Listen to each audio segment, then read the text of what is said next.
Part 1, the attack on the west. This video will explore the Vikings' interaction with the west. This included the Anglo-Saxons in England and with Ireland and the Frankish Empire in Francia. So, whilst trading in the west peacefully, the Vikings had heard and seen for themselves that there were isolated monasteries on the coast that had huge quantities of gold, silver and silk. Now the Vikings had worked out that they could attack and steal the goods instead without a fight, so they saw the monasteries as easy targets. This led to the first attack on the 8th of June in 793, when ships from Norway suddenly arrived at Lindisfarne and Viking warriors attacked the monastery.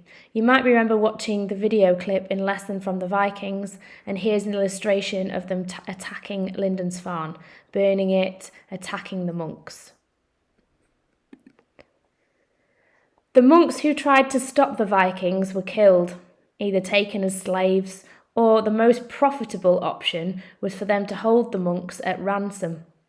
The monks were easy targets as they were not trained fighters, they were unarmed and unaware that the Vikings were planning to attack. Also, the monasteries were positioned on the coasts of England, making it vulnerable to attack. This was like hitting a financial jackpot for the Vikings. It was totally easy for them to take the belongings from places like monasteries because of these reasons. So, the raids on Lindisfarne, the monastery, in 793 were deeply shocking to the people of Christian Europe. For centuries, the Vikings had been developing strong trading links with Western Europe, but this attack on Lindisfarne, the traders now became known as bloodthirsty, greedy raiders. Lindisfarne, I'm afraid, was just the beginning. They were no longer traders in the West. They had now become known as bloodthirsty raiders. And the difference between trading is that to trade is you're swapping goods and you're paying for them, and to raid is you're taking them without the person's permission. So, what made the Vikings successful at raiding? Why were they so good at raiding? So it comes down to one thing really, which is their ability as warriors and the warfare. And there's different aspects of warfare, from weapons, protection, tactics, warriors and ships. And you need to know about all of these for your exam. So let's go through some of them. We'll start with weapons. They're the weapons that the Vikings had led to their success as raiders. So let's look at swords first. There are over 2,000 swords have been found across the Viking world, mostly in graves. Many swords were elaborately decorated, showing they were prized possessions and people took care of them.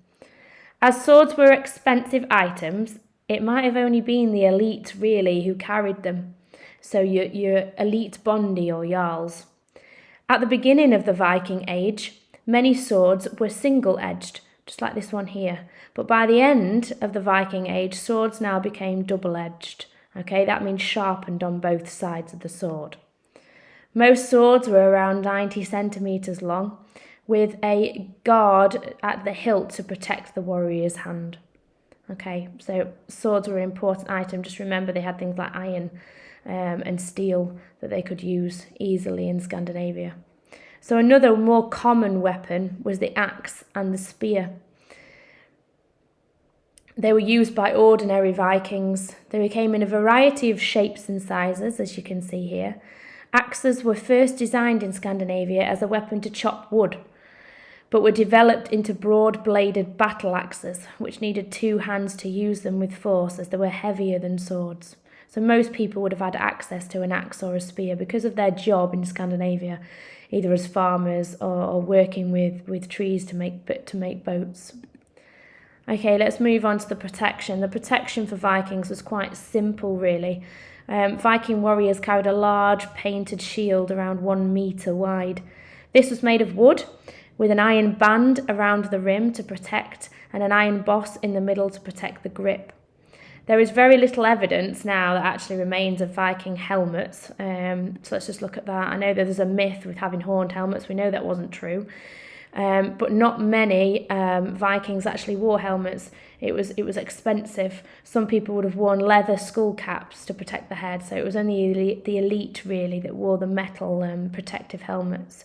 So they didn't have an awful lot of protection. The shield was their main protection really, and if you were really wealthy you might have more protection than that. Okay, so alongside the protection and their basic weaponry, which they were very good at using, they also had warfare tactics. And again, these were basic and simple tactics really, and they were split into 3 categories. So the first, a main tactic for the Vikings, was working together. They used to fight in groups led by their chieftain or jarl. They placed great importance in sticking together and helping each other. Community really was what made them successful. And then the second tactic, as I'm sure you are aware of, is violence and murder. A tactic was to be brutal and to resort to violence and murder their victim if they did not comply. If their enemy annoyed them, they would perform a ritual in dedication to the god Odin.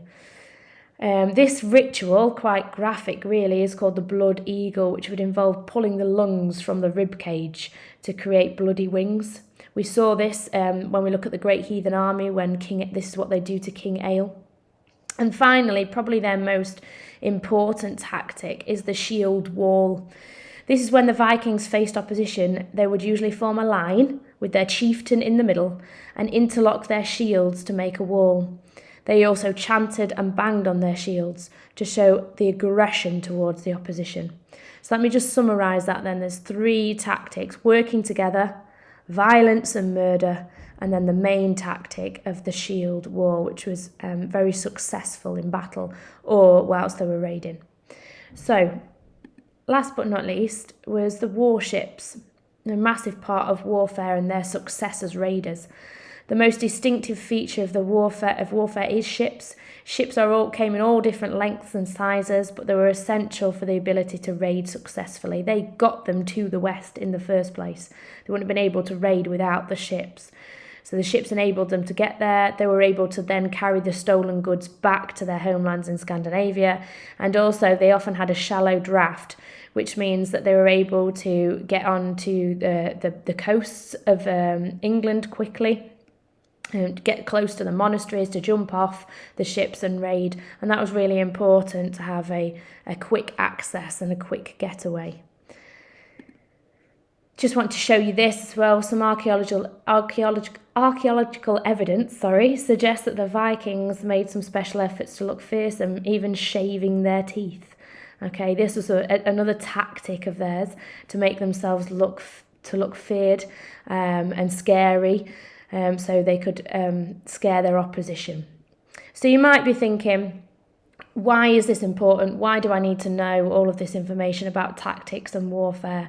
Well, it might actually come up in your exam. So here's a question which has warfare in it that's come up before. The Vikings were successful in warfare because of the quality of their weapons. So this is just focusing on swords and axes. How far do you agree? Okay, so that's a question where it might come up. Another one is, how far do you agree that the Vikings' success in establishing Danelaw between 865 and 879 was due to their military strengths? Okay, that links to warfare and their ability to raid and stand up to their enemy. So there's just a clue there that it is going to come up on the exam. We think it will, so just have that in mind, that you need to know this information. So a clinching argument then, linking to kind of warfare, would be the Vikings were successful raiders because of their warrior ability and warfare tactics.